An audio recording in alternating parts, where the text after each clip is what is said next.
रेयांश की आंखें धीरे धीरे खुल रही थीं। पिछली रात उसे जो सपना आया था वो अब तक उसकी आंखों में तैर रहा था। आग की लपटों के बीच एक परछाई जो उसे पुकार रही थी। लेकिन जैसे ही वो उठने की कोशिश करता है, उसके शरीर में दर्द की एक लहर दौड़ जाती है। कल की ट्रेनिंग ने उसकी सीमाओं को तोड़ दिया था।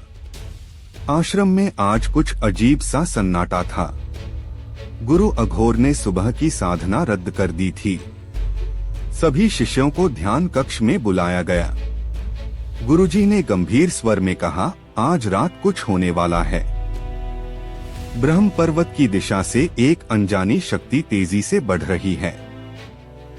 यह वो ही शक्ति हो सकती है जिससे तुम जुड़े हो रेयांश। रेयांश के माथे पर पसीना छलक आया। क्या वो वही परछाई है जो मेरे सपनों में आती है? गुरु अघोर बोले, तुम्हारे अंदर अब भी कई शक्तियां छिपी हैं जो वक्त आने पर जागेंगी। लेकिन याद रखो, हर शक्ति का मूल्य चुकाना पड़ता है। दिन भर रेयांश की सोच भटकती रही। उसके पास अब फायर फ्यूजन और एयर ब्लेंड जैसी दो एक्टिव स्किल्स थीं। लेकिन गुरुजी ने बताया था कि हर योद्धा के भीतर कुछ पासिव स्किल्स भी होती हैं जो बिना प्रयास के सिर्फ भावना और परिस्थिति से सक्रिय होती हैं। शाम होते ही ब्रह्म पर्वत की दिशा से अंधेरा घिरने लगा। हवा भारी हो गई और पूरा आश्रम अनजानी डर से भर उठा। शरर्रर, एक अजीब सी आवाज सुनाई दी। सावधान, गुरु अघोर की आवाज गूंजी। हमले की तैयारी करो।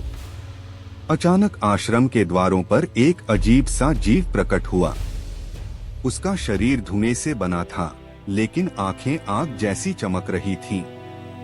उसकी हर हरकत के साथ आसपास की हवा कांपने लगी।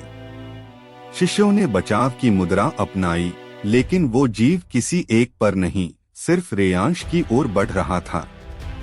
रेयांश ने तुरंत अपनी फायर फ्यूजन स्किल एक्टिव की। उसके हाथों से लपटें निकलने लगीं, लेकिन जैसे ही वो हमला करता है, धुएं वाला जीव उस पर वार कर देता है और रेयांश को पीछे फेंक देता है। सब चौंक जाते हैं। गुरु अघोर मंत्र पढ़ते हैं, लेकिन उस जीव पर कोई असर नहीं होता। ये कौन है? रेयांश ने दांत भींचते हुए कहा। उस जीव ने पहली बार बोला। उसकी आवाज कई आवाजों का मिश्रण लग रही थी, जैसे 100 आत्माएं एक साथ बोल रही हों। तू ही है अगला धारक, रेयांश। लेकिन तू अभी तैयार नहीं है। रेयांश ने एयर ब्लेंड स्किल का उपयोग करते हुए तेज गति से जीव की ओर दौड़ लगाई और एक करारा वार किया। इस बार जीव थोड़ा पीछे हटा, लेकिन फिर उसने अपना आकार बढ़ा लिया। उसके शरीर से काले धुएं की लहरें निकलने लगीं और पूरे आश्रम को ढकने लगीं। शिष्यों की सांसें रुक सी गईं। वातावरण में डर और निराशा फैल रही थी। उसी समय रेयांश के सीने में तेज जलन हुई।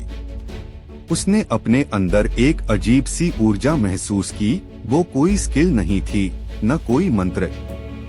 यह एक पासिव स्किल थी जो उसके भावनाओं से सक्रिय हुई थी, एलिमेंटल बैरियर। उसके चारों ओर एक नीली आभा की ढाल बन गई जिसने उस धुएं को पास नहीं आने दिया।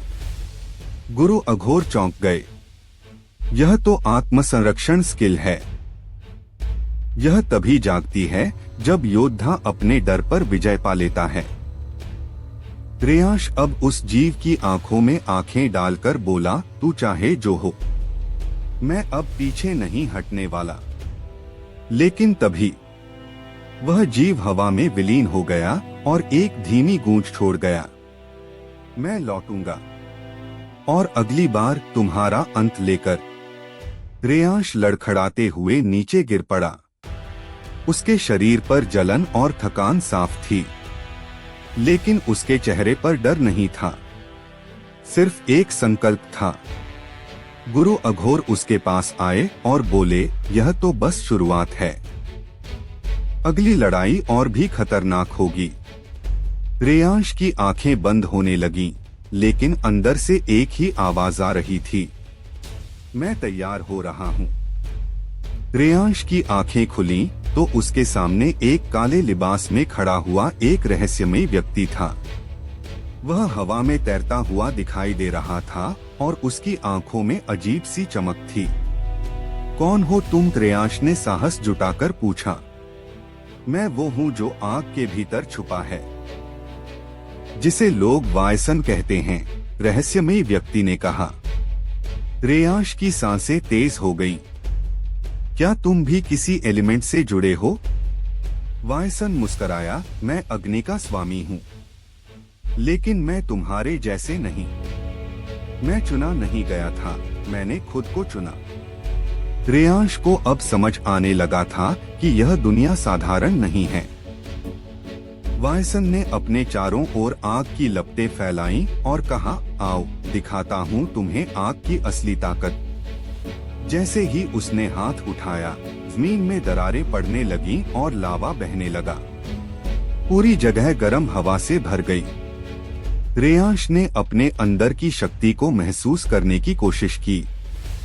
उसकी हथेलियों से नीली रोशनी निकलने लगी जो कि जल तत्व की थी, लेकिन इस बार उसमें ठंडक नहीं, एक विचित्र ऊर्जा थी। यह मेरी दूसरी शक्ति है, रेयांश ने सोचा।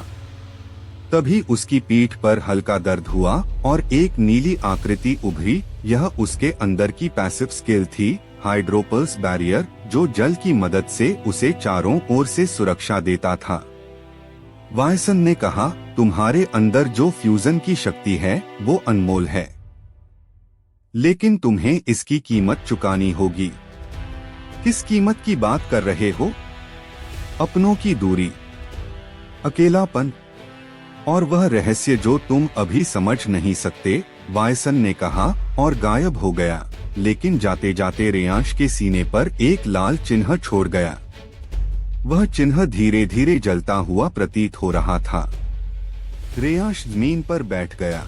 उसे महसूस हुआ कि हर लड़ाई अब और कठिन होगी।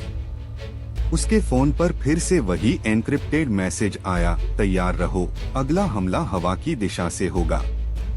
रेयांश समझ गया था कि यह यात्रा सिर्फ शुरुआत थी और जो कुछ भी आने वाला था वह कल्पना से परे होगा।